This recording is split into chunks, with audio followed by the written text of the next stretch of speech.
Welcome back. మరో 60 రోజుల్లో లోక్సభ ఎన్నికలు రాబోతున్నటువంటి విషయం మనకు తెలిసిందే. ఈ క్రమంలో పార్టీలన్నీ కూడా ఈ ఎన్నికల కోసం సమాయత్తమవుతున్నాయి. ఈ ఎన్నికల్లో ఖచ్చితంగా 16 నుంచి 17 స్థానాలు అన్న దిశగా పార్టీలు వెళ్తున్నటువంటి క్రమం కనిపిస్తోంది. నిన్న అంటే ఈ లోక్సభ ఎన్నికల్లో కాంగ్రెస్ అనుసరించాల్సిన వ్యూహం, అభ్యర్థుల ఎంపికకు సంబంధించి పీఈసీ భేటీ జరిగినటువంటి విషయం తెలిసిందే. ఆ తర్వాత ప్రెస్ మీట్ పెట్టారు సీఎం రేవంత్ రెడ్డి. ఈ క్రమంలో పలు రాజకీయ విమర్శలు, అంటే అటు బీజేపీ బీఆర్ఎస్ ఒక్కటే, చీకటి ఒప్పందం ఉంది అనేటువంటి ఒక రాజకీయ విమర్శ. మరోవైపు ఈ ఎన్నికల్లో బీఆర్ఎస్ కోటేస్తే మూసీలో వేసినట్టే, చచ్చిన పార్టీ అన్నటువంటి విధంగా ఆయన బీఆర్ఎస్ పై విమర్శలు చేయడం, అటు బీజేపీ పైన కూడా విమర్శలు చేయడం చూసాము. మరోవైపు ఈ ఎన్నికలకు సంబంధించి ఈ వచ్చే ఎన్నికల్లో ఏ పార్టీకి ఆ పార్టీ ముఖ్యంగా రాష్ట్ర ప్రయోజనాలు కాపాడాలన్నా, రాష్ట్రం గురించి గొంతెత్తాలన్నా మా పార్టీతోనే సాధ్యం. బీజేపీని నిలువరించేది కాంగ్రెసే అని చెప్పేసి కాంగ్రెస్ వెళ్తుంటే, ప్రాంతీయంగా ముఖ్యంగా తెలంగాణకు సంబంధించినటువంటి ఏ అంశంలోనైనా కూడా బీఆర్ఎస్ఏ ముందు వరుసలో ఉంటుంది అని, కేంద్రంలో మళ్ళీ వచ్చేది మేమే, ఏం చేయాలన్నా మాతోనే అంటోంది బీజేపీ. మరి గెస్టులు రెడీగా ఉన్నారు, మాట్లాడదాం. కృష్ణ గారు బీఆర్ఎస్ సీనియర్ నాయకులు, రామచంద్రారెడ్డి గారు కాంగ్రెస్ అధికార ప్రతినిధి, సోలంకి శ్రీనివాస్ గారు బీజేవైఎం జాతీయ కార్యదర్శి. నమస్తే అండి, వెల్కమ్ టు ద డిబేట్. ముందుగా కృష్ణ గారు, నిన్న ప్రెస్ మీట్ చూసే ఉంటారు. ముందుగా మీ పైన చేసినటువంటి విమర్శల పైన మాట్లాడుకున్న తర్వాత ముఖ్యంగా రాష్ట్రాన్ని అప్పుల పాలు చేశారు ఒకటైతే, మీకు బీజేపీకి చీకటి ఒప్పందం ఉంది. ఇంకెన్ని రోజులు ఇదే కథలు చెప్తారో మాకు అర్థమైతే. అసెంబ్లీ ఎన్నికల్లో ఇదే ప్రచారం చేసి చూసిన గారు, ఫలితాలు చూసిరు. ఫలితాలు చూసిన తర్వాత కూడా గదే స్క్రిప్ట్ రేపు రాహుల్ గాంధీ గారు వచ్చినా, లేకపోతే ముఖ్యమంత్రి గారు ఇక్కడ కూర్చొని మాట్లాడినా కూడా ప్రజలు నమ్ముతారా ఆలోచించండి వచ్చిన గారు. ఎందుకంటే ఇలా పొన్నం ప్రభాకర్ గారు ఉన్నారు, ఆయన ముందంతా కరీంనగరే పోటీ చేశారు. కరీంనగర్ నుంచి ఎంపీగా అయిండ్రు, కరీంనగర్ అసెంబ్లీ పోటీ చేసిరు, ఓడిపోతే మళ్ళా కరీంనగర్ పార్లమెంట్ పోటీ చేసిరు. కానీ మొన్న ఎందుకో మరి అసెంబ్లీ ఎన్నికల్లో ఎవరి కోసం దారి చేయాలనో మరి అక్కడికి వెళ్ళి షిఫ్ట్ అయిపోయారు. అదే బండి సంజయ్ గారిని ఓడగొట్టింది ఎవరు? బీఆర్ఎస్ ఓడగొట్టింది. మరి బండి సంజయ్ గారు ఒక్కరే కాదు, ధర్మపురి అరవింద్ గారిని ఓడగొట్టింది ఎవరు? వారు కూడా సిట్టింగ్ ఎంపీ భారతీయ జనతా పార్టీకి, వారిని ఓడగొట్టింది బీఆర్ఎస్. సోయం బాపురావు గారు బీజేపీ ఎంపీ, వారిని ఓడగొట్టింది బీఆర్ఎస్. చీఫ్ మినిస్టీరియల్ ఫేస్ గా భారతీయ జనతా పార్టీ ఎవరినైతే ఈటల రాజేందర్ గారిని అట్లా ప్రొజెక్ట్ చేసిందో వారిని ఓడగొట్టింది బీఆర్ఎస్. రఘునందన్ రావు గారిని ఓడగొట్టింది బీఆర్ఎస్. మరి ఇంకా వీళ్ళు ఇదే కాంగ్రెస్ వాళ్ళు మేము ఒప్పందంలో ఉన్నాము, టీం బి ఇది అదని చెప్తుంటే ఎందుకు విశ్వసిస్తారు చెప్పండి ప్రజలు? రాహుల్ గాంధీ గారు ఎవరి మీద పోరాటం చేస్తారో అర్థమైతలేదు ఇక్కడికి వచ్చేది. ఎందుకంటే ఇలా చూడండి, నిజంగానే అసలు లోక్సభ ఓట్లు అని వీళ్ళు ఏదో అడుగుతున్నారు కానీ ఎక్కువ చెప్పండి. ఇక్కడనే మీరు ఫుల్ ఫ్లెడ్జ్ గా మీరు పోటీ చేస్తలేరు. బండి సంజయ్ గారి మీద పోటీ పెట్టొద్దు. ఇవాళ ఎవరు కరీంనగర్ అభ్యర్థి ఎవరికి తెలియదు. కాంగ్రెస్ నుంచి ఎవరు పోటీ చేస్తున్నారో త్రిముఖ పోటీ ఎప్పుడో వదిలేసారు. వాళ్ళు ఫైటే చేస్తలేరు. అసలు నిజామాబాద్ లో ఎవరో తెలుస్తలేదు. మధు యాస్కి గారు మూటముల్లో చదువుకొని నిజామాబాద్ వదిలేసి వచ్చేసారు. ఏ మధు యాస్కి గారు అయితే ఎంపీగా పనిచేసారో, రాహుల్ గాంధీ గారికి అత్యంత సన్నిహితులు ఉండేనో, అట్లాంటి మధు యాస్కి గారు ఇవాళ నిజామాబాద్ వదిలేసి వచ్చేసారు. నిజామాబాద్ లో కాంగ్రెస్ అభ్యర్థి లేరు, కరీంనగర్ లో కాంగ్రెస్ అభ్యర్థి లేరు, రకరకాల చోట్లు. ఇలా మల్కాజ్గిరిలో కూడా ఎవరు, ఎందుకంటే రేవంత్ రెడ్డి గారి సిట్టింగ్ సీట్ అది, అభ్యర్థి లేని పరిస్థితి. సో అండర్స్టాండింగ్ లో ఎవరున్నారో దీంతోనే అర్థమైపోతున్నది కదా. దీంతోనే రాహుల్ గాంధీ గారు ప్రధానమంత్రి అయిపోతారంట. మమతా బెనర్జీ గారు రాహుల్ గాంధీ చోడో అనేసి వదిలేసారు. జోడో కాదు చోడో అని అంటున్నారు. కేజ్రీవాల్ గారు ఏ పొత్తులు లేదు, ఏం లేదు, సీట్లు ఇచ్చేది లేదని వారు వదిలేసుకున్నారు. నితీష్ కుమార్ గారేమో అమ్మో ఈ కాంగ్రెస్ ప్రభుత్వం రాదుగా మళ్ళా ఎందుకు అనేసి ఆయన కాంగ్రెస్ నుంచి బయటకు వచ్చి వెళ్ళిపోయాయి. ఎడికెళ్ళి వస్తుంది చెప్పండి. అందుకే నేనంటున్నది ఏంటంటే, ఖచ్చితంగా ఈ 10 సంవత్సరాలు విఫలమైండ్రు, రాష్ట్రాలకు చేయలేదు అనేది కేంద్రం మీద ఏదైతుందో డెఫినెట్ గా ఉంది. నరేంద్ర మోదీ గారి ప్రభుత్వం ఫెయిల్ అయింది. కానీ వాళ్ళని ప్రశ్నించాలంటే స్టేట్ ఇంట్రెస్ట్ ఉండాల్సిన అవసరం ఉన్నది, రాష్ట్రాల ఇంట్రెస్ట్ ఉండాల్సిన అవసరం ఉన్నది. ఆ పార్లమెంట్ లో సరైన రాష్ట్రాలకు సంబంధించిన చర్చ జరగాల్సిన అవసరం ఉన్నది. ఒక ఉదాహరణ చెప్తాం మీకు. అదిర్ రంజన్ చౌదరి గారని లోక్సభ ఫ్లోర్ లీడర్ ఉన్నారు జ్యోత్స్న గారు. ఆయన ఒక రోజు ముర్ము గారిని, ద్రౌపది ముర్ము గారిని వీడు రాష్ట్రపతి కాదు రాష్ట్రపత్ని అని అన్నాడు. కథం అనగానే బీజేపీలకు మోకా దొరికింది. సెషన్ మొత్తం రచ్చ చేసి పడేసింది. వేరే ఏ చర్చ లేదు, ఏ రాష్ట్రాల అంశాలు లేదు.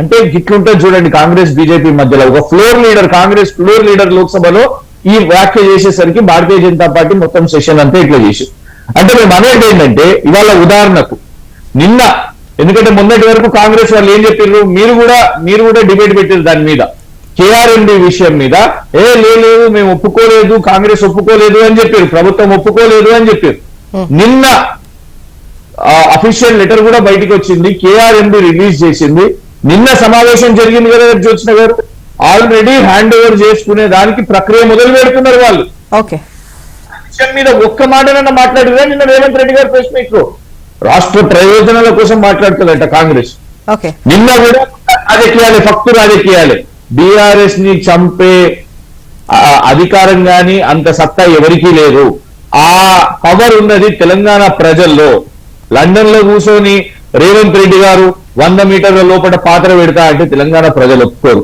రాహుల్ గాంధీ గారు లేకపోతే సోనియా గాంధీ గారు లేకపోతే నరేంద్ర మోదీ గారు అన్నా కూడా తెలంగాణ ప్రజలు పట్టించుకోరు తెలంగాణ ప్రజలు నిర్ణయించాల్సింది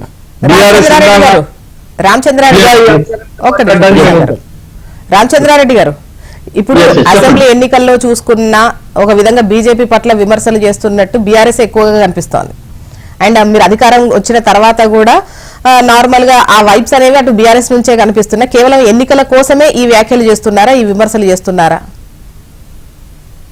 అంటే నిన్న రేవంత్ రెడ్డి గారు ప్రెస్ మీట్ లో సుస్పష్టంగా కూడా చెప్పిండ్రు జరుగుతున్నటువంటి పరిణామాలు చెప్పిండ్రు బీఆర్ఎస్ యొక్క వైఖరి చెప్పిండ్రు బీఆర్ఎస్ ని సూటిగా ప్రశ్నించారు మీరు నిజంగానే మీ మధ్యన అంతర్గత అవగాహన లేకుండా ఉంటే చీకటి ఒప్పందం లేకుండా ఉంటే కాంగ్రెస్ అధికారంలోకి రాకపోతే కేంద్రంలో అధికారంలోకి వచ్చే పార్టీ ఏంటి బీజేపీని అటువంటిప్పుడు మీరు కేవలం కాంగ్రెస్ ని టార్గెట్ చేసి మాట్లాడుతున్నారంటే దాని అంతర్యం ఏంటంటే కాంగ్రెస్ పార్టీకి శాపనార్థాలు పెడుతున్నారంటే దాని అంతర్యం ఏంటంటే కాంగ్రెస్ పార్టీ రాష్ట్రంలో రావద్దు అంటే ఎంపీ సీట్లు ఎక్కువ గెలవద్దు తద్వారా ఇండైరెక్ట్ గా మోడీ గారికి మీరు అక్కడ పీఠం ఎక్కించడం కోసం మీరు ఒక చీకటి ఒప్పందం చేసుకున్నారు అని చెప్పేసి సుస్పష్టంగా ఉన్నటువంటి వాస్తవాన్ని కుండ బద్దలు కొట్టినట్టు చెప్పారు దీనికి సమాధానం చెప్పాలి గతంలో తెలంగాణలో ఏం జరిగింది అధికారంలో టీఆర్ఎస్ అధికారంలో ఉన్నప్పుడు ఏం చెప్పారు కాంగ్రెస్ పార్టీ సచ్చిన పార్టీ కాంగ్రెస్ పార్టీ గురించి మాట్లాడాల్సిన అవసరం లేదని చెప్పేసి పదే చెప్పేసి మా శత్రువు ఎవరైనా ఉన్నారంటే బీజేపీ అని చెప్పేసి చెప్పారు మరి ఆ రోజున బీజేపీ శత్రువు అని చెప్పేసి ప్రధానమంత్రి ఉన్నటువంటి హోదాను కూడా మరిచి ప్రధానమంత్రిని కలవకుండా ఉండి ఆయనని రాష్ట్ర ప్రయోజనాల గురించి అడగకుండా ఉండి రాష్ట్రానికి దేశం కేంద్రం నుంచి రావాల్సినటువంటి 10 విషయాల గురించి ఊసెత్తకుండా ఉండి నాకు బీజేపీకి ఇంతకంటే శత్రుత్వం లేదని చెప్పేసి ఒక ప్రొజెక్షన్ ఇచ్చినటువంటి సందర్భం ఉంది మరి అటువంటి సందర్భాల్లో తెలంగాణ రాష్ట్రం ఇచ్చినటువంటి కాంగ్రెస్ పార్టీ దగ్గర అనుకోవాలన్నా వాళ్ళకి లేకపోతే బీజేపీని అధికారంలోకి తీసుకురావాలని చెప్పేసి అనుకోవాలన్నా కనీసం విశ్వాసాన్ని కనీసం కృతజ్ఞతని రుణాన్ని తీర్చుకోవడానికి కాంగ్రెస్ పార్టీ గురించి కాంగ్రెస్ పార్టీ మీద విమర్శలు చేయకుండా పరిపాలనలో సహకరించాల్సినటువంటి అవసరం ఉంది అంతే తప్పితే ఎప్పటికప్పుడు ఈ ప్రభుత్వం 2 నెలలు ఉంటది ఈ ప్రభుత్వం 3 నెలలు ఉంటది ఈ ప్రభుత్వంలో పలానోడు మా దగ్గరకు వస్తున్నాడు తర్వాత హామీలు అమలు చేయలేరు ఇంకెప్పుడు చేస్తారు హామీలు ఈ కథలు చెప్పుకుంటూ ఎవ్రీ టైం నైతికంగా కూడా కాంగ్రెస్ పార్టీని నిరుత్సాహపరచాలని చూస్తున్నారు కానీ కాంగ్రెస్ పార్టీ ద్విగుణీకృత ఉత్సాహంతో ముందుకు పోతుంది అనుక్షణం కూడా సమీక్షలు చేస్తుంది చర్చలు చేస్తున్నది ఎక్కడికక్కడ కూడా ఆ పనులని అలొకేషన్ చేసే అధికారులకి దాని మీద పని చేయమని చెప్పేసి చెప్తుంది అల్టిమేట్ గా ఒక ఆర్థిక క్రమశిక్షణ ఆర్థిక ప్రణాళిక రచించిన తర్వాత మేము ఇచ్చినటువంటి హామీలన్నిటిని కూడా కేవలం ఈవెంట్ లెక్క కాకుండా ఏది గతంలో కేసీఆర్ గారు గోల్కొండ కిల్లా దగ్గర దళితులకు భూమి పంచుతున్నానని చెప్పేసి ఒక 10 మందికి పనిచేసి తర్వాత వచ్చిన తర్వాత చేతులు ఎత్తేసినట్లు కాకుండా ఇచ్చినటువంటి హామీలు చిత్తశుద్ధితో మేము అమలు చేయడానికి ఈ రోజున కృషి చేస్తుంటే ఈ టీఆర్ఎస్ వాళ్ళకి కడుపు నొప్పి ఏంది అదే విధంగా ఇంకొక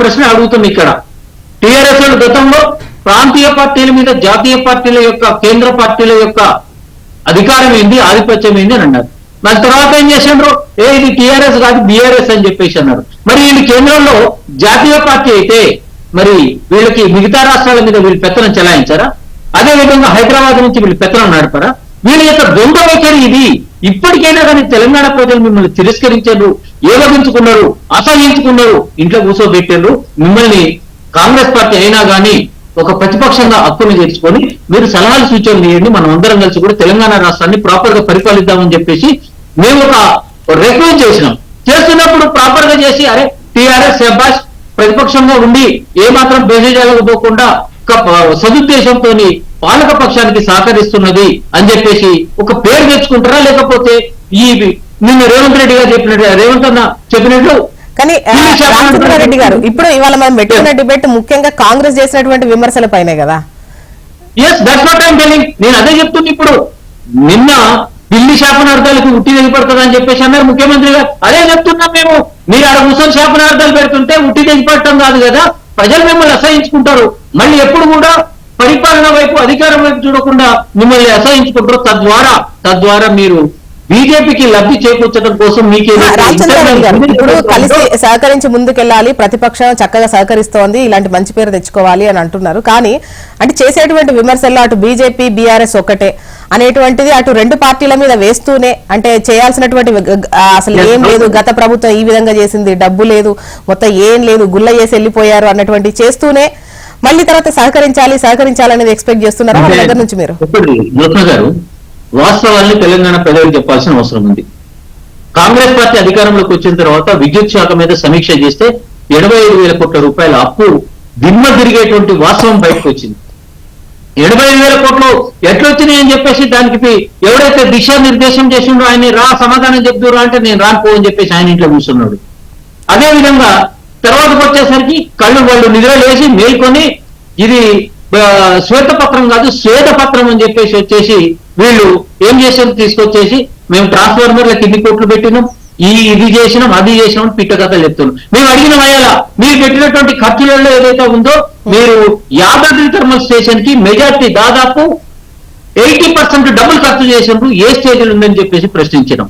భద్రాద్రి ఏం చెప్పారు, భద్రాద్రిలో ఎంత జనరేట్ చేస్తున్నారని అడిగింది. ఛత్తీస్గఢ్ నుంచి ఇంకెన్ని సంవత్సరాలు మీరు అది చేస్తారు, మీరు ఒప్పందం ఎన్ని సంవత్సరాలుగా చేసుకున్నారు అని చెప్పేసి ప్రశ్నించడం. ఇవన్నీ మేము ఒక ఆచరణాత్మకంగా ఒక ప్రణాళికబద్ధంగా మేము ఈ విద్యుత్ శాఖను కానీ మిగతాదని చేస్తుంటే కరెంటు పోతుంది అని అంటే మీ దగ్గర 85,000 కోట్ల అప్పులు చేయము, ఆ 85,000ని డబల్ చేసి 170 కోట్ల అప్పులు చేయము, ఉన్న అప్పులు తీర్చాలి, విద్యుత్తును తీసుకురావాలి, విద్యుత్ ఉత్పాదన కేంద్రాలను ప్రారంభించాలి. ఈ విధంగా ఒక కన్స్ట్రక్టివ్ గా కాంగ్రెస్ పార్టీ పోతుంటే మీరు ఈ శాపనార్థాలు ఏందని అడుగుతున్నా, ఈ మిస్గైడ్ చేయడం ఏందని అడుగుతున్నా. రుణమాఫీ కాలేదని ఇంకొక ముచ్చేది చెప్తారు. రుణమాఫీ 70 ఇప్పుడు దాన్ని మళ్ళీ బ్రేక్ తర్వాత ఆ టాపిక్ మీదే మాట్లాడుకుందాం. ముందు ఈ విమర్శలు వీటిపైన వెళ్ళి, ఎందుకంటే ఖచ్చితంగా ఎలక్షన్స్ వస్తున్నాయి కాబట్టి 40 రోజుల్లోనే ఆల్మోస్ట్ కొన్ని ఎక్స్పెక్ట్ చేస్తాం. తెలంగాణ ప్రజలు కాంగ్రెస్ పార్టీని పూర్తిగా విశ్వసిస్తున్నారు. 17 సీట్లు సాధించడం కోసం సాధిస్తాం. అంతే ఎత్తున విమర్శ. ఇప్పుడు బీఆర్ఎస్ మీరు ఒకటంటే ఆ విమర్శకు మీరు కూడా సమాధానం చెప్పుకోవాలి. ఒకటి కాంగ్రెస్ పార్టీకి సంబంధించినటువంటి నాయకులు ఎవరైనా కూడా బీజేపీ బీఆర్ఎస్ ఒకటి అనేటువంటి వాదన తీసుకురావడం ఏదైతే ఉందో అది కేవలం మూర్ఖత్వపు వాదన అవుతుంది. ఏ రకమైనటువంటి ఆధారాలు పసలేనటువంటి వాదన అవుతుంది. నిజంగా ఇంపాక్ట్ నేను ఇంకో విషయం కూడా మీకు చెప్పదలుచుకుంటున్నా. సరే నేను వాళ్ళని విమర్శించడం కాదు కానీ ఈ రాష్ట్రంలో గత 9.5 సంవత్సరాలు గత 10 సంవత్సరాలు టీఆర్ఎస్ పార్టీ ఉన్నటువంటి 2 టర్మ్లలో కాంగ్రెస్ పార్టీ ఏదన్నా ఒక బిల్లుకు టీఆర్ఎస్ పార్టీ ప్రవేశపెట్టినటువంటి బిల్లులకు మద్దతు ఇచ్చిందా, లేకపోతే భారతీయ జనతా పార్టీ మద్దతు ఇచ్చిందా అనేటువంటి విషయాలను ఒకసారి మనం పరిశీలించి చూస్తే ఈ రాష్ట్రంలో టీఆర్ఎస్ పార్టీ అధికారంలో ఉన్నప్పుడు మున్సిపల్ అడ్మినిస్ట్రేషన్ బిల్ తీసుకురావడం జరిగింది. సోదరుడు క్రిషాంక్ ఐడియా ఉండేది. మున్సిపల్ అడ్మినిస్ట్రేషన్ బిల్ తీసుకొచ్చినప్పుడు కాంగ్రెస్ పార్టీ మద్దతు ఇచ్చింది, బీజేపీకి మద్దతు ఇవ్వలేదు దానికి. అదేవిధంగా ఈ రాష్ట్రంలో ఏది మైనార్టీ రిజర్వేషన్ బిల్ తీసుకొచ్చారు చూస్తున్నా గారు, దానికి కాంగ్రెస్ పార్టీ మద్దతు ఇచ్చింది, భారతీయ జనతా పార్టీ దాన్ని వ్యతిరేకించింది. దానికి వ్యతిరేకంగా కొట్లాడినందుకు బీజేపీకి సంబంధించినటువంటి కార్యకర్తలు జైళ్ల పాలైనారు ఈ మైనార్టీ రిజర్వేషన్ బిల్లు తీసుకొచ్చిన దానికి సందర్భంగా. అదేవిధంగా మొన్న రీసెంట్ టైంలో కాంగ్రెస్ పార్టీ రాష్ట్రపతి అభ్యర్థిగా ద్రౌపది ముర్ము గారికి వ్యతిరేకంగా యశ్వంత్ సిన్హా అనేటువంటి ఒక అభ్యర్థిని పెడితే వాళ్ళు కనీసం ప్రచారానికి కాంగ్రెస్ పార్టీ వాళ్ళు ఇక్కడ ఆయన కనీసం హైదరాబాద్ కి ఆహ్వానించలేదు. కానీ టీఆర్ఎస్ పార్టీ వాళ్ళు ఆహ్వానించి బేగంపేట ఎయిర్పోర్ట్ నుంచి వంటల మీద గుర్రాల మీద స్వాగతం పలికి చాలా ఘనంగా స్వాగతం పలికింది.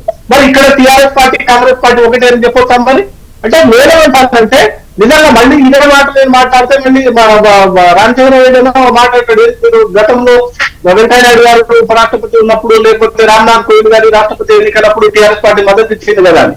అంటే ఏదో ఒక పార్టీ అక్షర వారీగా మద్దతు ఇచ్చి ఉంటే మద్దతు ఇచ్చిండు. ఇన్ఫాక్ట్ 2014లో 2004లో 2005లో అనుకుంటా ఫుడ్ సెక్యూరిటీ యాక్ట్ తీసుకొచ్చినప్పుడు కాంగ్రెస్ పార్టీ అధికారంలో ఉన్నప్పుడు కేంద్రంలో భారతీయ జనతా పార్టీ ఆ బిల్లుకు మద్దతు ఇచ్చింది. ఆ దేశానికి సంబంధించినటువంటి అంశాలు, దేశ ప్రజలకు సంబంధించినటువంటి అంశాలు, దేశ ప్రజలకు సంబంధించినటువంటి ఫుడ్ సెక్యూరిటీకి సంబంధించినటువంటి అంశాలు కాబట్టి మీరు ఆ రోజు మద్దతు ఇచ్చినాం. తెలంగాణ రాష్ట్ర ఏర్పాటుకు సంబంధించినటువంటి బిల్లు పెట్టినప్పుడు ఈ రోజు నేనే తెలంగాణ ఇచ్చినామని చెప్పుకుంటున్నటువంటి కిషన్ గారు పార్లమెంట్ లో ఎక్కడున్నారో నాకు తెలియదు. కానీ కాంగ్రెస్ పార్టీ బిల్లు పెట్టేసి ప్రతిపక్షంలో ఉన్నటువంటి నా పార్టీ ఆమె మద్దతు ఇచ్చింది. మరి ఆ విషయంలో కాంగ్రెస్ పార్టీ భారతీయ జనతా పార్టీ ఒకటే ఒప్పుకుంటారా? లేదా తెలంగాణ రాష్ట్రాన్ని ఏర్పాటు చేసింది కాంగ్రెస్ బీజేపీలో కలిసి చేసినాయని చెప్పి టీఆర్ఎస్ పార్టీ ఒప్పుకుంటారా? నాకేం సంబంధం లేదని. ఈ రకమైనటువంటి వాదనలు తీసుకురావడం ఏదైతే ఉంటుందో అది వాస్తవానికి ఏదో రాజకీయంగా కొంత మైలేజ్ పొందడానికి టీఆర్ఎస్ బీజేపీ మీద, బీజేపీ టీఆర్ఎస్ మీద, బీజేపీ కాంగ్రెస్ మీద ఈ రకమైనటువంటి ఒకరి మీద ఒకరు ఆరోపణలు చేసుకోవడం మీద తప్పిస్తే దాంట్లో ఏ రకమైనటువంటి తప్పలేదనేటువంటి మాట వాస్తవం కదా.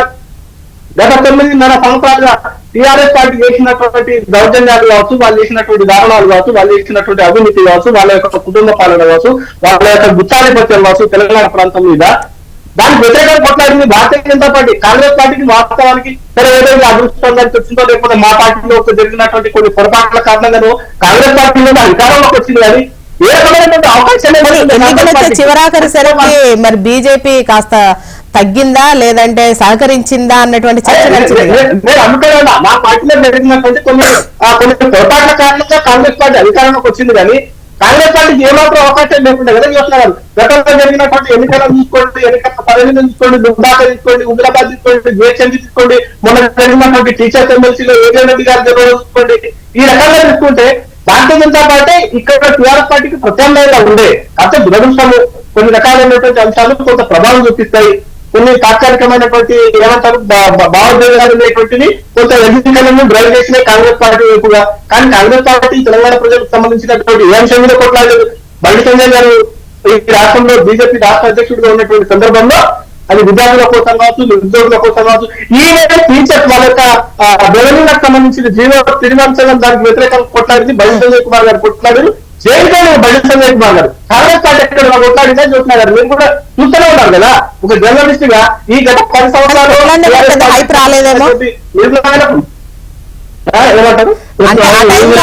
అంత పెద్ద హైప్ రాలేదేమో బీజేపీకి వచ్చినంత అదే అంటున్నా. హైప్ ఎట్లా రాదు చెప్పండి. నిజంగా కొట్లాడే వాళ్ళకి హైప్ రాకుండా ఉంటుంది అది చెప్పండి. అసలు కొట్లాడలేకపోతే ప్రజలు గుర్తించకుండా ఉంటారు. అసలు ప్రజలు పక్కన పెట్టేది కొట్లాడారు. మీలాంటి ఒక జర్నలిస్ట్ మీలాంటి టీవీలలో మనం చూపించకపోతే కనీసం కాంగ్రెస్ పార్టీ ఉంచుండేనా? 2 ఏళ్ల కింద 3 ఏళ్ల కింద కాంగ్రెస్ పార్టీ అంటే కనీసం తెలంగాణ ప్రాంతంలో అసలు కనీసం వరకు చూసేటనే లేకుండే. దేశం మొత్తంలో కాంగ్రెస్ తెలంగాణ మాత్రం ఎక్కడ కాంగ్రెస్ అన్నటువంటి పరిస్థితి ఉండే కదా. కాకపోతే నేను ఇందాక కూడా ఇక్కడ 1-2 సార్లు చెప్పడం ద్వారా నా పార్టీలో ఏదో నొప్పులు ఉన్నాయి, నా పార్టీలో ఏదో తప్పులు జరిగింది అనేటువంటి నేను ఒప్పుకున్నట్టు అవుతాయి. కానీ కొన్ని చిన్న చిన్న పొరపాట్లు కావచ్చు, కొద్దిగా కోఆర్డినేషన్ తో కొంత గ్యాప్ రావడం. ఈ లోక్సభ ఎన్నికలకు ఏంటి మీ హోప్ ఎట్లా ఉంది? ఒకటి చూస్తున్నారు, ఈ దేశంలో కాంగ్రెస్ పార్టీ ఎక్కడ కూడా ఏ రాష్ట్రంలో కూడా కనీసం డబుల్ డిజిట్ సాధించేటువంటి పరిస్థితి లేదు.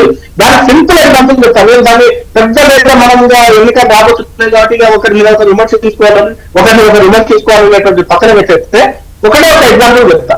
ఈ మధ్యకాలంలో కాంగ్రెస్ పార్టీకి సంబంధించినటువంటి నాయకులు మా రాష్ట్రానికి వెళ్ళి తెలంగాణ ప్రాంతానికి వెళ్ళి ఆయన పోటీ చేస్తారు, ఈయన పోటీ చేస్తారు, మీ రాష్ట్రాన్ని పోటీ చేస్తుంది, ఎవరామె సోనియా గాంధీ గారు పోటీ చేస్తారు అనేటువంటి ప్రకటనలు చేస్తూ ఉన్నారు.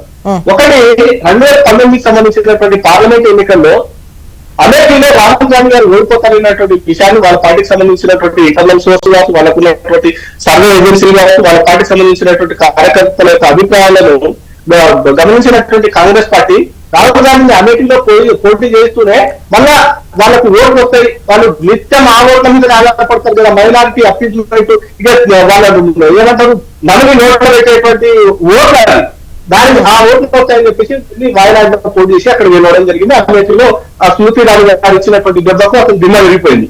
ఇప్పుడు తెలుసా కావాలంటే నేనేదో ప్రకటన కాదు, మీకున్నటువంటి అన్న ఒక్క నిమిషం, మీకున్నటువంటి సోర్సులతో కూడా మీరు కనుక్కోండి. రాయబరేలీలో సోనియా గాంధీ గారు ఓడిపోతున్నారు ఈ ఎన్నికల్లో. ఇప్పుడు జరిగేటువంటి ఎన్నికల్లో రాయబరేలీలో సోనియా గాంధీ గారి యొక్క కనీసం డిపాజిట్ కూడా వచ్చేటువంటి పరిస్థితి లేదు. వాళ్ళ పార్టీకి సంబంధించినటువంటి యజమానురాలు ఆమెను ఓడిపోతే ఎట్లా అని చెప్పి వాళ్ళ పార్టీలో ఉన్నటువంటి కొందరు సేఫ్టీ ఎక్కడ ఉంది విడసమ్మతో వాళ్ళు వెతుకుతా ఉంటే వాళ్ళకి కనిపించినటువంటిది ఎక్కడో ఒక దగ్గర ఇక్కడ కర్ణాటకలో అధికారులు హిమాచల్ ప్రదేశ్ లో అధికారులు అక్కడ పోటీ చేస్తే బాగుంటుంది కాబట్టి కర్ణాటకలో హిమాచల్ ప్రదేశ్ లో కూడా వాళ్ళ సీట్లు వచ్చేటువంటి పరిస్థితి లేదు. అయితే ఇక్కడ టీఆర్ఎస్ కాంగ్రెస్ పార్టీకి సంబంధించినటువంటి నాయకులకు సెంట్రల్ లో ఉన్న వాళ్ళు అటు నార్త్ అండ్ సౌత్ రిప్రజెంట్ చేసేందుకు అక్కడొకటి ఇక్కడొకటి పోటీ చేద్దాం అన్నటువంటి కాన్సెప్ట్ కొన్ని రోజుల నుండి వస్తుంది కదా. ఈవెన్ ప్రధాని మోదీ గారు కూడా ఇటు తెలంగాణ నుంచి పోటీ చేస్తారు అన్నటువంటి ఒక వార్త వినిపిస్తోంది. అదే ఇప్పుడు తెలంగాణ మన రాహుల్ గాంధీ గారు నాటకాలు చేస్తారా పథకాలు చేస్తారా చూస్తాం కదా, 2 రోజులు తెలుసుకుంటారు కదా. వాళ్ళు మొత్తం వచ్చి ఇక్కడే పడతారు, సౌత్ ఇండియానే పడతారు. వాళ్ళకి ఉండేటువంటి అవకాశం తెలంగాణలో ఒక 3-4 స్థానాల్లో గెలుస్తున్నటువంటి అవకాశం ఉంది కాబట్టి వాళ్ళు అక్కడికి వస్తా ఉంటున్నారు. ఇక్కడ ఉన్నటువంటి వీళ్ళ యొక్క అంతర్గత పోరాటాలు, వీళ్ళకు ఉన్నటువంటి అంతర్గత పొరపచ్చాలు ఉన్నాయి కాంగ్రెస్ పార్టీలో. రమణపీఠలో వేడుక చౌదరి కానీ ఇంకొకరిని పొగవేటాలంటే ఏం చేయాలంటే తీసుకొచ్చి చూడాలని పోటీ పెట్టించాలి. పోటీ పెట్టిస్తే ఆయన పక్కన చెప్పేటువంటి పరిస్థితి ఉంటుంది. ఈ రకంగా వీళ్ళకు వచ్చినటువంటి చెప్పండి. దీనికి సమాధానం చెప్పాల్సిన అవసరం. ఇప్పుడు మీ లెక్క మాది ఒకే దగ్గర పాతుకుపోయి ఉండటం, మరి మోడీ వారణాసి ఎందుకు పోయింది గుజరాత్ నుంచి చెప్పండి. మోడీ గారు ఎందుకు పోయింది వారణాసి? ఇక్కడ ఓడిపోతాడని అక్కడ పోయిందా? ముఖ్యమంత్రిగా పోటీ చేసింది కాదు, ఎందుకు పోయినాడు? నాయకులు ఎక్కడైనా కానీ అన్ని ప్రాంతాల్లో సమతుల్యం పాటించడం కోసం ఇక్కడి నుంచి అక్కడికి, అక్కడి నుంచి ఇక్కడికి పోతారు. ఇప్పుడు మేము రిక్వెస్ట్ చేస్తున్నాం, సోనియా గాంధీ గారు నమ్మరా వచ్చి ఇక్కడ పోటీ చేయండి, మేము ఏకగ్రీవంగా ఎన్నికయ్యేటట్లు చేస్తాము, ఎందుకంటే మీరు తెలంగాణ రాష్ట్రం ఇలా పిలుచుకోవడానికి కారణం మీరు అని చెప్పేసి ఈ రోజున ఆహ్వానిస్తున్నాం. అది తప్ప, దానికి మీరు ఒక్కరి భాషని చెప్తారు. మరి మీ నాయకులపై పోటీ చేస్తేనే తప్పులేదు, మీ నాయకులకు ఎక్కడెక్కడో తీసుకుపోయి రాజ్యసభ ఇస్తేనే తప్పులేదు. మరి ఈ రోజు ఇటువంటి చౌకబారు మాటలు మాట్లాడటం అనేది ఎంతవరకు మీకు వచ్చేటువంటి ఈ ఎన్నికల్లో నేను వ్యతిరేకత చెప్పట్లేదు. సోనియా గాంధీ గారు ఖమ్మం నుండి చేయించండి, హైదరాబాద్ నుండి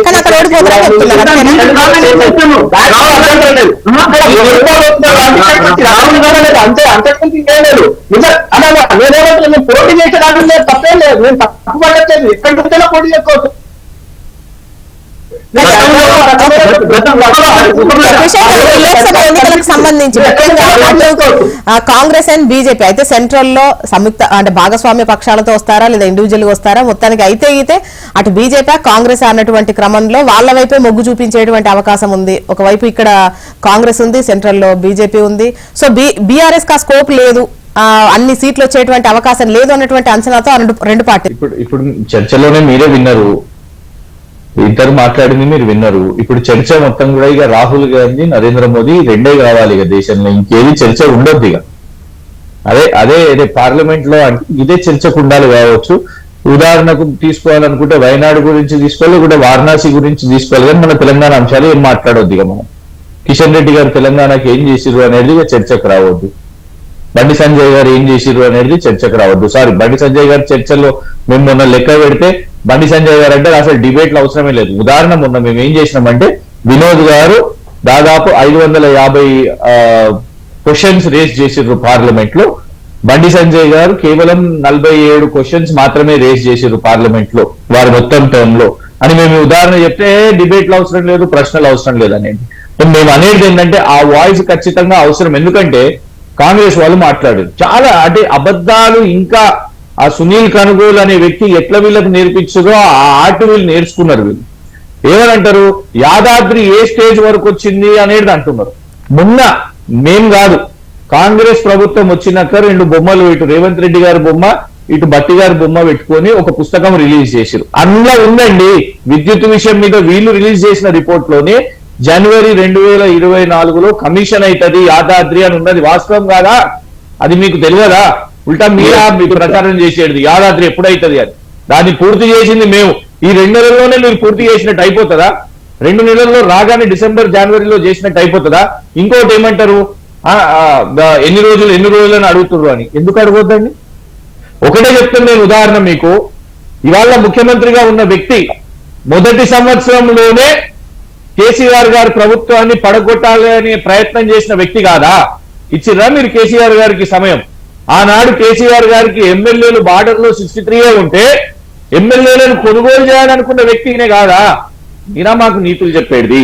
2018 దయచేసి మొత్తం రికార్డు తీయండి మీరు. 2018లో కేసీఆర్ గారికి 88 ఎమ్మెల్యేలు రాగానే, ఫలితాలు రాగానే ఆ రోజు కాంగ్రెస్ వాళ్ళు పెట్టిన ప్రెస్ మీట్లు అన్ని కూడా ఏంది? ఈవీఎంలతో గెలిచిర్రు, ఈవీఎంలో వేసి గెలిచిర్రు అని రేవంత్ రెడ్డి గారు, ఉత్తమ్ కుమార్ రెడ్డి గారు మీరు ఇచ్చిరా సమయం? కేసీఆర్ గారికి 100 రోజుల సమయం మీరు ఇచ్చిరా? అయినా మేము ఇస్తున్నాం 100 రోజులు, ఎందుకంటే మీరు 100 రోజులు గడవని చెప్పారు. కానీ ఎక్కడైతే మీరు డిసెంబర్ 9న రుణమాఫీ చేస్తామని అన్నారో ఆ డిసెంబర్ 9 మేము మీకు గుర్తు చేస్తాం. ఎక్కడైతే డిసెంబర్ 10న రైతు భరోసా వస్తుంది, రైతు బంధు ఉండదుగా, 15,000 రూపాయలు రైతు కూలీలకు, కౌలు రైతులకు పడుతుంది అని అంటే గుర్తు చేస్తాం. ఎందుకంటే మేము ప్రభుత్వంలో ఉన్నప్పుడు గత సంవత్సరం చూసుకుంటే జనవరి 17 వరకు 6,500 కోట్లు రైతు బంధుకు మేము రిలీజ్ చేసినాం. It's on record. కానీ ఇవాళకి కూడా మీరు పూర్తి చేయలేరు. చెప్పుతో కొడతామని అంటారు మీ మంత్రి, మీ కాంగ్రెస్ మంత్రి చెప్పుతో కొడతామని అంటారు. ఎస్ అని ఎందుకు అంటున్నావు అన్న? ఇంకొక విషయం నేను చెప్తున్నాను. మీ డబ్బులు నన్ను కంప్లీట్ చేయనివ్వండి. నేను సైలెంట్ గా ఉన్నా మీరు మాట్లాడినప్పుడు. డైవర్ట్ చేయకండి. మీరు ఇవాళ మీరు ఆన్ రికార్డ్ స్టేట్మెంట్ చూడండి. సబ్ కమిటీ వేసిర్రు, మొత్తం కోట్ల మంది దగ్గర మీరు ఫార్మ్స్ తీసుకున్నారు, గ్యారంటీస్ అని చెప్పి మీరు ఫార్మ్స్ తీసుకున్నారు. ప్రభుత్వం ఏ డేట్ రిలీజ్ చేసింది చెప్పండి? డెడ్ లైన్ జనవరి 17 పూర్తిగా డేటా ఎంట్రీ కంప్లీట్ అవుతుంది అని ఇచ్చింది. వాస్తవమా కాదా? ఇవాళ జనవరి అయిపోతుంది, రేపు మనం ఫిబ్రవరిలో ఉంటాం. ఏమైంది మీ డేటా ఎంట్రీ? దాని మీద ఎందుకో మాట్లాడలేదు నా ముఖ్యమంత్రి గారు. కోట్ల మంది వేచి చూస్తున్నారు. ఏమైతాయి మీ 420 హామీలు? 420 హామీలు అంటే ఏమనుకోకండి, మీరు ఇచ్చిన హామీల సంఖ్య అది. అన్ని మేనిఫెస్టోలు, అన్ని డిక్లరేషన్లు, యూత్ డిక్లరేషన్. ఏమైంది? అసెంబ్లీలో నిరుద్యోగ భృతి యూటర్న్ మెగా డిఎస్సి కాలేదు. రేపు వస్తున్నా గ్రూప్ 1 జాబ్ క్యాలెండర్ అని తేదీ రిలీజ్ చేస్తారు. రామచంద్రారెడ్డి గారు, ఎన్నికల కన్నా ముందు ఖచ్చితంగా వీటిపైన అడుగు పడ్డట్టుగా ఖచ్చితంగా మీరు చూపించుకోవాల్సిన అవసరం ఉంది కదా. సో వీటిపైన పార్లమెంట్ కోడ్ వస్తుందమ్మా, పార్లమెంట్ కోడ్ వస్తుంది. అప్పటి వరకు డేటా చెప్తుంటారు. ఒక నిమిషం. ఇప్పుడు కాంగ్రెస్ పార్టీ ఒకరికి చూపించాలని చెప్పేసి చేయదు. మేము ఇచ్చినటువంటి హామీలని అమలు చేసే బాధ్యత మా ప్రభుత్వానికి ఉంటుంది కాబట్టి మేము అమలు చేసి చూపిస్తాం. ఈ సందర్భంలో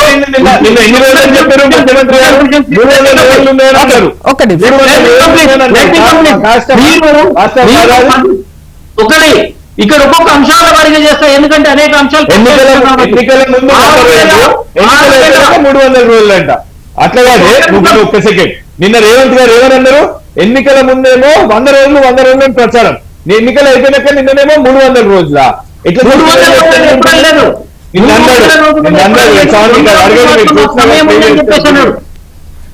మాకు సమయం ఉంది 100 రోజులు అని చెప్పేసి అన్నాడు. ఓకే, ఇక్కడ ఒక విషయం ప్లీజ్ నువ్వు ఆగు. ఇక్కడ 6,500 కోట్ల రూపాయల గురించి మాట్లాడితే ఆ రోజున ఈ రోజు ముఖ్యమంత్రి గారు, ఉప ముఖ్యమంత్రి గారు, మిగతా నాయకులందరితో కలిసి నేను ఉంటున్నందులో మీరు 6,500 కోట్ల రూపాయలు రైతుల కోసం తీస్తే దాన్ని డైవర్ట్ చేయాలని చెప్పేసి ప్రయత్నం చేస్తుంటే ఎలక్షన్ కమిషన్ కి చెప్పి దాన్ని ఆపించిన మాట వాస్తవంలో. మీ యొక్క అనునయులకి దాన్ని కట్టబెట్టాలని చూసినారు, దాన్ని ఆపేసింది కాంగ్రెస్ పార్టీని. దాన్ని ఒప్పుకుంటున్నాం. రెండో విషయం ఏంటంటే, మేము అధికారంలోకి వచ్చిందాక ఉన్నటువంటి అప్పుల సంగతి తెలియదు. అయినా కానీ దాన్ని ప్రణాళికాబద్ధంగా దేనికంత ఎలక్ట్ చేయాలని 2 హామీలను ఆల్రెడీ అమలు చేసినాం. ప్రాక్టికల్ గా చూస్తున్నారు. మిగతా హామీల విషయంలో 100 రోజుల టైం అడిగినాం. మీరు 10 సంవత్సరాల సుదీర్ఘకాలం మేము వెయిట్ చేసినాము. 10 సంవత్సరాల సుదీర్ఘకాలం తెలంగాణ ప్రజలు వెయిట్ చేసినారు. మీ నియంత్రిత పోకడలను భరించుకుంటూ 100 రోజులలో ఇంకో 50 రోజులు ఓపిక పట్టలేరా? 50 రోజుల తర్వాత ప్రశ్నించలేరా? మీరు ఈ 50 రోజుల కాలం సహకరించలేరా? అంత తొందరగా మీకు అంటే మీరు కడుపు నొప్పి మీరు భరించలేకపోతున్నారు. అధికారం లేకుండా ఉన్నాం మేము. ఈ రోజున ఎంక్వైరీలు జరుగుతాయి, మేము జైలుకు పోవాల్సిన పరిస్థితి వస్తుంది. ఆల్రెడీ ఒక తిమింగలం అనేటువంటి ఏసీబీ రైడ్ చేసింది, లోపలేసింది. రామచంద్రారెడ్డి గారు, మిగతా హామీల గురించి ఇప్పుడు ఖచ్చితంగా ఇప్పుడే చెయ్యాలి అని పట్టు కూడా వాళ్ళు పట్టట్లేదు. ఈవెన్ బీజేపీ అడగట్లేదు, బీఆర్ఎస్. కానీ ఈ పెట్టుబడి సాయంకు సంబంధించి అంటే ఎన్నికల ముందు సంబంధించి అడుగుతున్నారు. జోస గారు, రుణమాఫీ గురించి అంతా కూడా ప్రక్షాళన చేస్తుంది. ఎందుకంటే రుణమాఫీ ఎవరెవరికి చేయాలన్నది ధరణి యొక్క తప్పుల్ని, లోపాలన్నిటిని కూడా రెక్టిఫై చేసుకుంటూ ధరణి కమిటీ వర్క్ చేస్తూనే ఉన్నది. ఆల్రెడీ రెండోది రైతు భరోసా గురించి 75% మందికి మేము రైతు భరోసా ఇచ్చాము అని చెప్పేసి ప్రకటించినాం అధికారికంగా. ప్రకటించినప్పుడు కాకపోతే ఒకవేళ తప్పు అయితే మీరు ఆర్టీఏ కింద తీసుకొని మాకు చూపించుకుంటూ మీరు మాట్లాడాలి. కానీ వేరుగా రైతు భరోసా ఇవ్వలేదు, టీఆర్ఎస్ అనే ఉంటేనే ఉంటదని చెప్పేసి 7 లక్షల కోట్ల రూపాయలు అప్పు చేసి ఈ రోజున తెలంగాణ సమాజం మీద చేసి ఇంకో పక్కన మీరు రైతు భరోసా ఇవ్వలేదని చెప్పేసి అంటారు. రైతు భరోసా ఆల్రెడీ 75% పోయింది, 20% రావాల్సి ఉన్నది వస్తుంది. ఇంకొకటి రామచంద్రారెడ్డి గారు ఇప్పటి వరకు అయితే 2 ఎకరాల లోపు అయితే పడింది. 5 ఎకరాల లోపు ఫిబ్రవరి ఎండింగ్ లో పడుతుంది. అది ఆదేశించారు. అంటే ఫిబ్రవరి ఎండింగ్ లోపు 5 ఎకరాల లోపు. ఒకటి జోసా గారు, ఇప్పుడు టీఆర్ఎస్ వాళ్ళు చెప్పినట్లు, బీజేపీ వాళ్ళు చెప్పినట్లు ఇక్కడ గవర్నమెంట్ మొన్న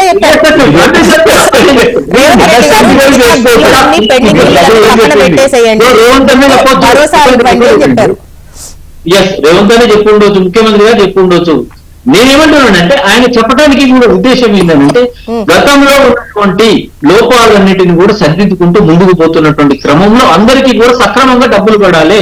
ఇవాళ పడి రేపు బంద్ చేసుడు కాదు, లేకుంటే ఎలక్షన్లప్పుడు వచ్చి పడుడు కాదు.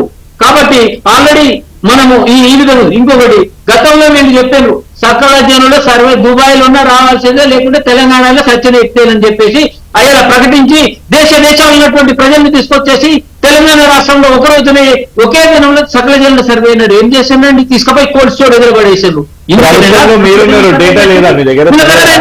అడుగుతున్నాం మేము. గతంలో కులగణన ఎందుకు చేయలేదు? రిజర్వేషన్ ఇంప్లిమెంట్ చేయడానికి అడుగుతున్నాం.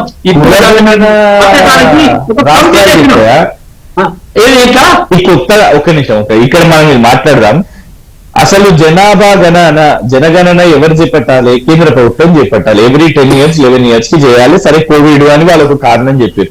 ఈ కొత్తగా రాహుల్ గాంధీ గారు తీసుకున్న లైన్ కులగణన అనేది ఇది గతంలో ఎప్పుడు లేదు కదా. కులగణన ఎందుకు చేయలేదు మమ్మల్ని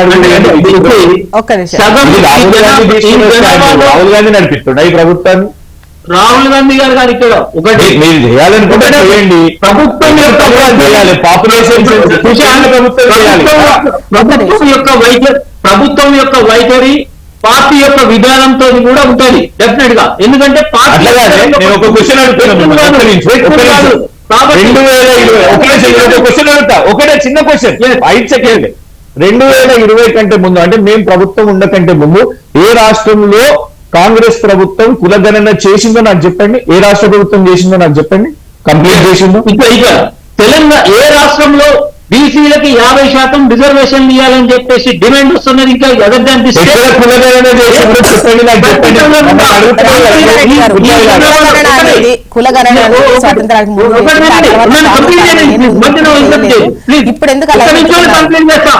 ఒక్క నిమిషాలు కంక్లూడ్ చేస్తా ప్లీజ్. Let me conclude. ఎందుకంటే ఉట్టిగానే కాదు, ఎట్లా కాదు. నువ్వు ప్రజల ముందు నన్ను ఏదో ముద్దాయి చేసినట్టు భూమిలో ఈ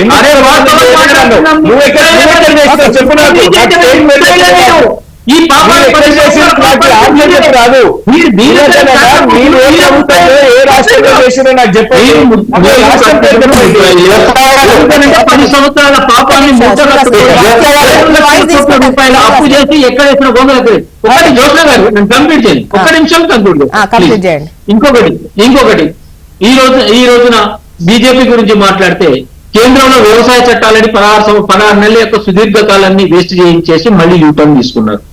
అదేవిధంగా 2 కోట్ల ఉద్యోగాలు అని చెప్పేసి 2 కోట్ల ఉద్యోగాలు ఉన్నాయో పోయినాయి. మూడోది విషయం మీద కర్ణాటక ఉప ముఖ్యమంత్రి డికే శివకుమార్ గారు వద్దు అని చెప్తారు తెలుసా, రాస్తారు. మల్లికార్జున ఖర్గే గారికి మీ దోస్తుని కాపాడుకోవడానికి మీ ఫ్రెండ్ ని కాపాడుకోవడానికి మీ ప్రయత్నం అర్థమైంది.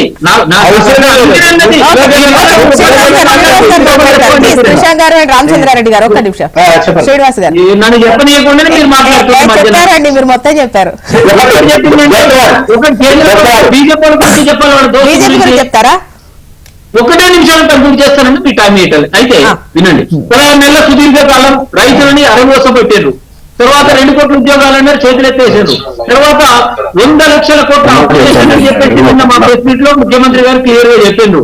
మరి అదేవిధంగా అపర కుబేరులను చేసి దొంగలందరినీ కూడా దేశం దాటించి బయటకు పంపించేసి ఆర్థిక వ్యవస్థను కుదేలు చేసిండ్రు, నియంత్రిత పోకడలు చేసిండ్రు. తెలంగాణ రాష్ట్రానికి ఎక్స్క్లూజివ్ గా 10 హామీల అమలులో టిఆర్ఎస్ పార్టీ యొక్క చేతగానితనంతో వాటన్నిటిని కూడా అమలు చేయకుండా ఉన్నారు. మరి ఇది వీళ్ళిద్దరి పాపం కాదని అడుగుతున్నాం కాంగ్రెస్ పార్టీ పక్షాన. ఇది కాదా వీళ్ళిద్దరి పాపం కదా ఇది? మరి ఇటువంటి దానికి సమాధానం ఏం చెప్తారు వీళ్ళు? ఓకే, శ్రీనివాస్ గారు ఒకటే, వీళ్ళిద్దరు ఏం చేసినా కానీ కాంగ్రెస్ పార్టీ ఖచ్చితంగా ప్రజల యొక్క ఆశీర్వాదంతో మళ్ళీ రామచంద్ర రెడ్డి గారు. ఓకే, శ్రీనివాస్ గారు చెప్పండి. జ్యోతి గారు నాకు 2 నిమిషాలు అమైనప్పుడేట్టుగా టైం ఇవ్వండి. ఒకటి, ఇందాక సోదరుడు క్రిషాంక్ వినోద్ కుమార్ గారికి సంబంధించినటువంటి ప్రస్తావన ఒకటి తీసుకురావడం జరిగింది. ఆయన కరీంనగర్ పార్లమెంట్ సభ్యుడిగా ఉన్నప్పుడు కరీంనగర్ పార్లమెంట్ నియోజకవర్గానికి వచ్చినటువంటి డబ్బులన్నీ బండి సంజయ్ కుమార్ గారు ఈ 5 ఏళ్లలో తీసుకొచ్చినటువంటి డబ్బులన్నీ నువ్వు ప్రశ్నలు అడిగినావా, అభివృద్ధి చేసినా, ఏది ఇంపార్టెంట్ జ్యోత్న గారు చెప్పండి. మీరు మీ ఒక పార్లమెంట్ సభ్యుడిగా క్వశ్చన్ అడగడం ఇంపార్టెంటా, నీ యొక్క పార్లమెంట్ నియోజకవర్గానికి డెవలప్మెంట్ చెప్పండి. వినోద్ గారు అదే చెప్తున్నా. వినోద్ కుమార్ గారు ఆ కరీంనగర్ పార్లమెంట్ అక్కడ ప్రాతినిధ్యం వహిస్తున్నటువంటి రైల్వే లైన్ తెచ్చిరా కదా, ఒక్కటి చెప్పండి చాలు. అరే అది నువ్వు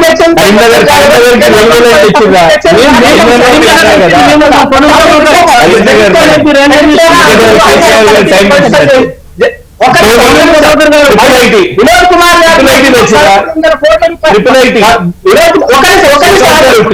ట్రిపుల్ ఐటీ వచ్చిందా? కేంద్ర ప్రభుత్వం వచ్చిందని నువ్వే కదా సార్, కేంద్రం పార్టీని నువ్వు చూస్తున్నావు.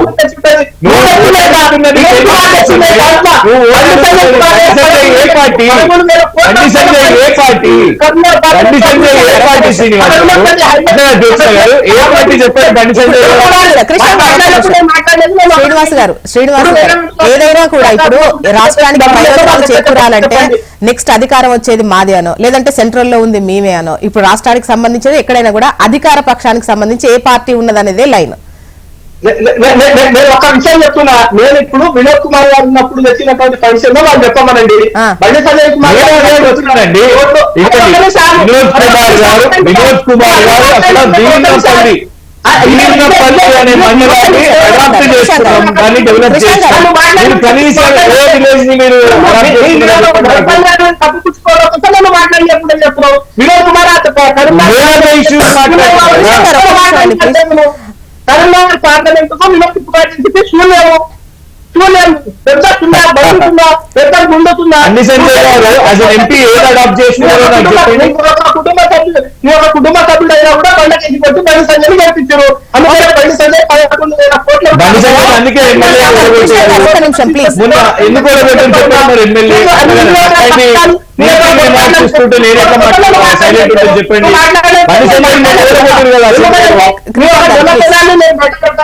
మాట్లాడలేదు.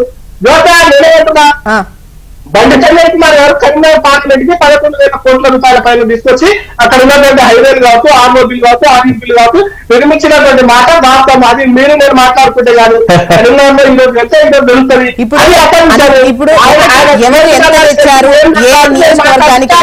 అనేది ఒక లిస్ట్ అవుట్ తీస్తే గానీ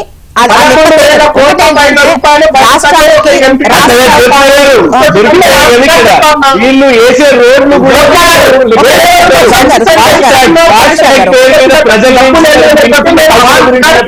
చెప్తా ఉన్నా. నేర్పించమనండి. బండి సంజయ్ తెచ్చినటువంటి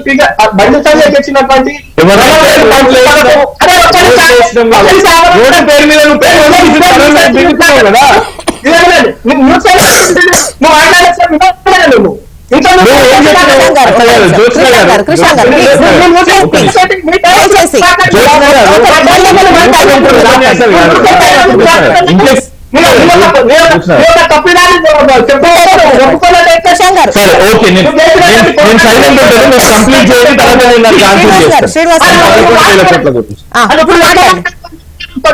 మాట్లాడలేదు కదా నేను.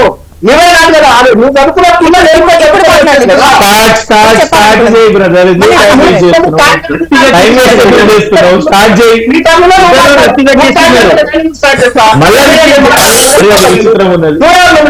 చెప్పడానికి. ఇప్పుడు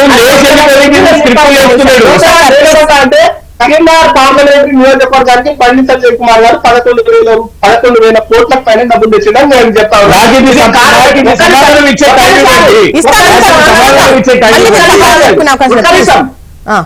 జోషా గారు నేను 11,000 కోట్ల చెప్తా ఉన్నా. అది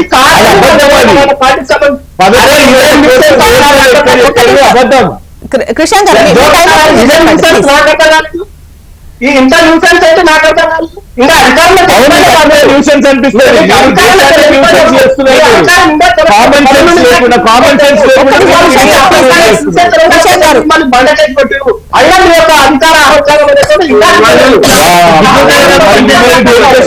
మిమ్మల్ని దేనికి వేసి కొట్టారు? ఎన్నికలు రాబోతున్నాయి. మాట్లాడిస్తారా ఇక్కడ ఇంటరప్ట్ చేస్తారా? నాకు అర్థం కాలేదు. మీరు మాట్లాడండి. నేను చెప్పినటువంటి ఫిగర్స్ లో ఎక్కడైనా పొరపాటు ఉంటే కరీంనగర్ పార్లమెంట్ నియోజకవర్గానికి సంబంధించినటువంటి డబ్బులకు సంబంధించి ఎవరు చర్చకు వచ్చినా సరే మాకు డిబేట్ వద్దంటుంటే నేను డిబేట్ కావాలంటున్నా.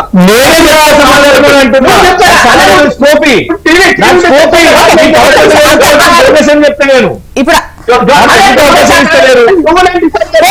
శ్రీనివాస్ గారు ఇప్పుడు ఎవరు ఏ నియోజకవర్గానికి ఎంత వచ్చాయి, ఎవరు ఎంత తెచ్చారు అనేటువంటి లెక్క పెట్టుకుంటే ఇప్పుడు ఆ సమయం మనకు సరిపోదు. ఓకే, మీరు అంటున్నారు 11,000 కోట్లు తీసుకొచ్చారంటున్నారు. మిగతా నియోజకవర్గాలకు సంబంధించి కూడా తెలిసినప్పుడు ఎవరెంత తెచ్చారో తెలుస్తుంది. ఇది పక్కన ఆ క్వశ్చన్స్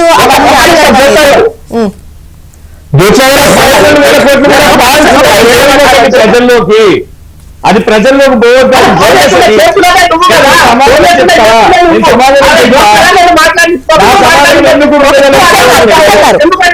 కృష్ణ గారు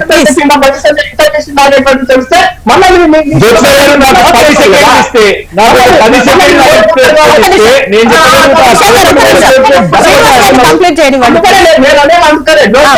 మిమ్మల్ని రిక్వెస్ట్ చేస్తా ఉన్నాను. నిజంగా కూడా కిషన్ రెడ్డి గారు గతంలో ఇక్కడ ఉన్నటువంటి హైదరాబాద్ చిక్కడపల్లిలో ఒక ప్రెజెంటేషన్ పెట్టి 9 లక్షల కోట్ల రూపాయలు తెలంగాణ ప్రాంతానికి వివిధ అభివృద్ధి సంక్షేమ కార్యక్రమాలు కేంద్ర ప్రభుత్వం నేరుగా సహాయ సహకారాలు అందించిందని చెప్పినా ఎవరు మాట్లాడలేదు. మీ పార్టీకి సంబంధించిన వాళ్ళు, మీ పార్టీ అధికారంలో ఉండే మీరే అధికారంలో ఉన్నారు.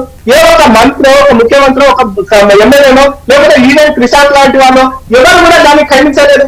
అది కారణాలు నిరూపించలేదు. అందుకనే నేనేమంటున్నా, కరీంనగర్ పార్లమెంట్ కి సంబంధించినటువంటి అంశం ఇప్పుడు చర్చకు వచ్చింది కాబట్టి నేను ఆ ఫిగర్ చెప్తా ఉన్నా. కాదనైతే చెప్పండి, కరీంనగర్ లో ఏ చర్చ అయినా మీ ఆధ్వర్యంలో పెడతాం, ఎస్ఎంటీ ఆధ్వర్యంలో పెడతాం. కాదనైతే భారతీయ జనతా పార్టీ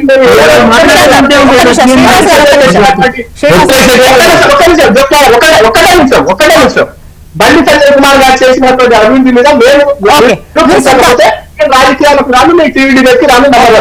రెండో విషయం కృష్ణ గారు మాట్లాడించారు కదా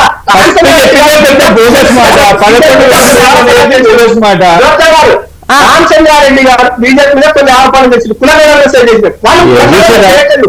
వాళ్ళు క్యాస్ట్ సెన్సర్ గారు వాళ్ళు చేస్తున్నది caste survey. Survey different from censor.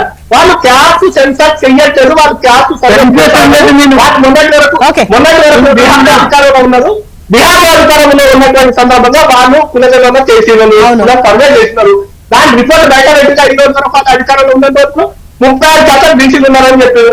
ఏ కులాలు ఎంత శాతం ఉన్నారనేటువంటి రిపోర్ట్ ని బయట పెట్టలేదు. ఆయన మళ్ళీ జాయిన్ అయిపోయారుగా. అరే ఆయన జాయిన్ అయిపోయి సంవత్సరం కింద బయట పెట్టింది మేడం. వాళ్ళు సర్వే పెట్టింది సంవత్సరం కింద వేసారు. 2023 ఆగస్టులో జూలై ఆగస్టులో వేసారు. సంవత్సర కాలం అయిపోయింది. సంవత్సర కాలంలో బీజేపీ అధికారంలో వస్తుందనే పెట్టింది వాళ్ళంత రిపోర్ట్ ని. అదేవిధంగా వాళ్ళ పార్టీ ఒక్కొక్క 1 minute ప్లీజ్ కృష్ణ గారు. నేను అందుకే 11,000 కోట్ల గురించి మాత్రమే మాట్లాడదామని అనుకున్నాను. అందుకే నేను అక్కడ అడ్డం పట్టినాను. లేకపోతే మొత్తం సబ్జెక్ట్ కాదు. నాకు తెలుసు మా సోలంకి శ్రీనివాస్ స్ట్రాటజీ నాకు తెలుసు. అట్లా వేసిపోతాడు రాయో పెట్టి. మేడం నన్ను చెప్పండి మేడం కేంద్ర ప్రభుత్వాన్ని పెట్రోల్ డీజిల్ ధరలు ఎందుకు ఇంత పెరుగుతున్నాయి, ఏంది ట్యాక్స్, సెస్ ఏంది, అగ్రికల్చర్ ట్యాక్స్ ఏంది అని అంటే వాళ్ళు ఏమన్నారు తెలుసా? మేము రోడ్ల నిర్మాణం చేస్తున్నాం కదా, అందుకే ఈ పెట్రోల్ డీజిల్ ధరలు పెరుగుతున్నాయి అని నిర్మలా సీతారామన్ గారు సమాధానం చెప్పారు. ఇప్పుడు ఈ 11,000 కోట్లు ఏదైతే వీళ్ళు చెప్పుకుంటున్న ఫిగర్ ఉన్నదో ఇలా దేశంలో జరుగుతున్న రోడ్ల నిర్మాణం అంతా కూడా మళ్ళా ప్రజలు వాళ్ళు పెట్రోల్ డీజిల్ ధరలు పెంచడం ఒకటైతే, ఇంకొకటి ఫాస్ట్ ట్యాగ్ నేరుగా మీరు పడే ప్రతి రోడ్డుకి ఏదైతే రూపాయి పోతుందో మీ బ్యాంక్ నుంచి మీరు ఇట్లా పోగానే మీరు వద్దనుకున్నా కాదనుకున్నా కచక్ అని మీ అకౌంట్ నుంచి కట్ అయిపోతున్నాయి చూడు, అది నేరుగా ఫాస్ట్ ట్యాగ్ కేంద్ర ప్రభుత్వం దగ్గరికి పోతున్నాయి. రోడ్ల గురించి నువ్వు చెప్పి వచ్చినానంటవా? రోడ్ల గురించి చెప్పి రూపాయి వేలే